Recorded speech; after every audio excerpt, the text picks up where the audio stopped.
It's 25 degrees below zero.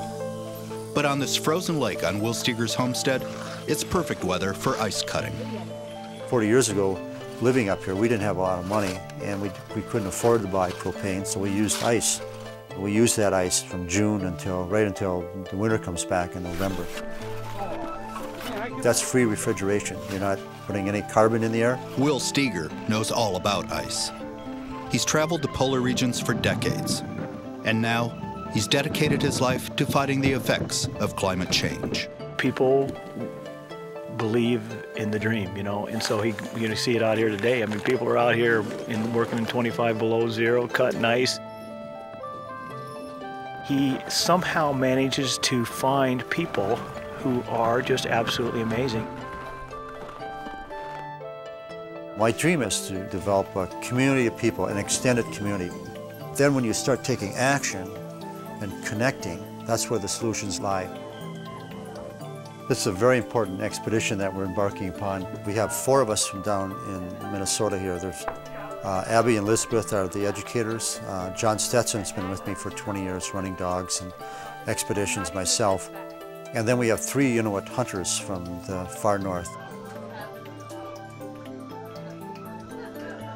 Our main goal is to give the Inuit or the Eskimo people a voice, because it's their culture that's changing. They're innocent victims of global warming. I really feel that we need their voice. We need to see that global warming is real, it's affecting other people, it's going to affect us. So their hunting seasons reduce. As a result, they can't get the proper food that they used to get. If we connect to other people, I think heart to heart, that are having situations with global warming, I think that's going to help a lot. Teamwork and community are the cornerstones of Will Steger's homestead. They're also the core values that guide his expeditions. His latest, a 1,200-mile dog sled trek across Baffin Island. Once a remote ice-covered wilderness, Baffin Island is now inextricably linked to the modern world. And it's changing. Ice shelves once 30 feet thick are now treacherously thin. Some have melted into the sea. The team is led by Will Steger and also by Theo Ikamak, who's our Inuit leader. I mean, it's not like some of Will's previous expeditions that were to be the first to the pole or to cross Antarctica. The goal of it is to spread the word to people about global warming, and there's no better place to do it than Baffin Island. It's really ground zero of climate change. Will Steger is one of a kind, absolutely. I can't say I've really worked with anybody else like him. He's an optimist, and he's not thwarted by boundaries that other people set for him. We could not do this project without the help of our sponsors. Shackley's been working with Will for 20 years and has made these expeditions possible.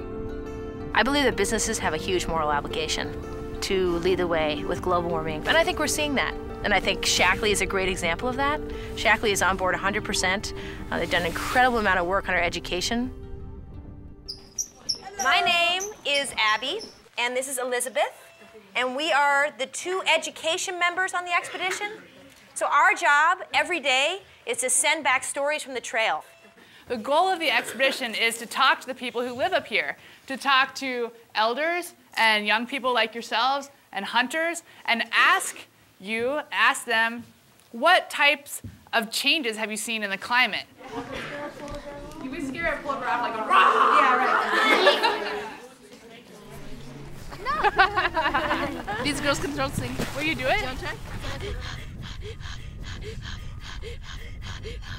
Not only are we affecting our lives, our culture, but also all the other living things on the planet. Wow!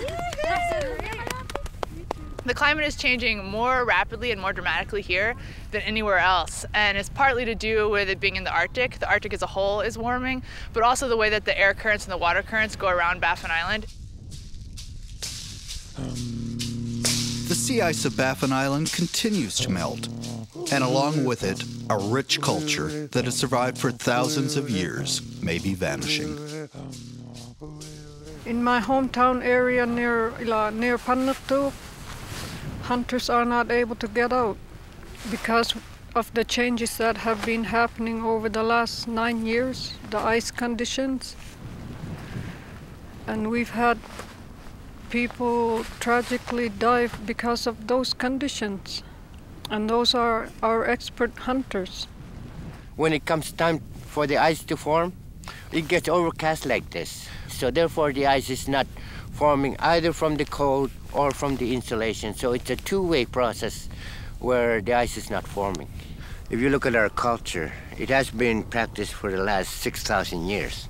And all of a sudden, it's not being used because the ice is not forming and the animals are changing. So therefore, we have to change everything. And that pretty much happened overnight. What we find is what happens in the north pretty much touches the world. One that's folded up. Will Steger's 7-person, 4-sled, and 40-dog team. Is this a good trail? Then this trail is there? That's brutal. You can't do that. So Tar Inlet, it's a nice smooth entry, but because of the whole global warming, there's not enough snow, and so we have issues here. Because it's been so warm here and very little snow, the conditions are tough getting out of town. In other words, there's a lot of rocky areas, very difficult for the sleds, so we had to change the route considerably. Let's see here. Perfect day. Absolutely.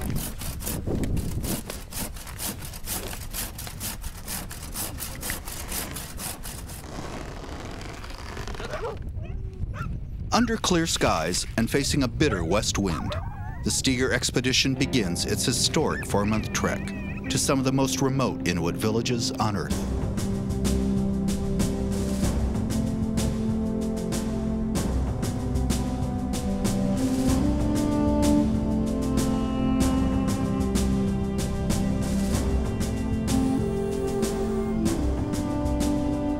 Surviving up here is very different than living in southern Canada or in the United States. It's very different.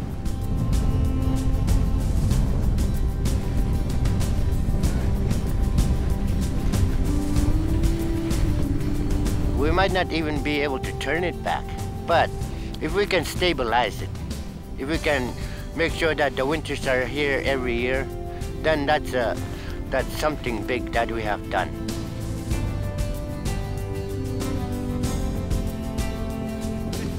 Drink here? Yeah. Do you think we need to get another sled?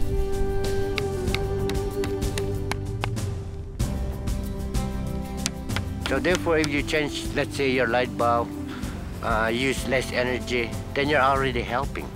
So therefore, it doesn't take very much to help. Little things like that.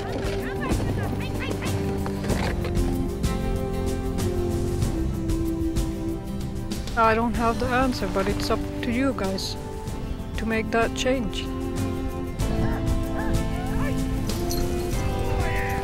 We really don't have to sacrifice a lot, but we have to do things smarter. People are going to be drawn to doing things the right way.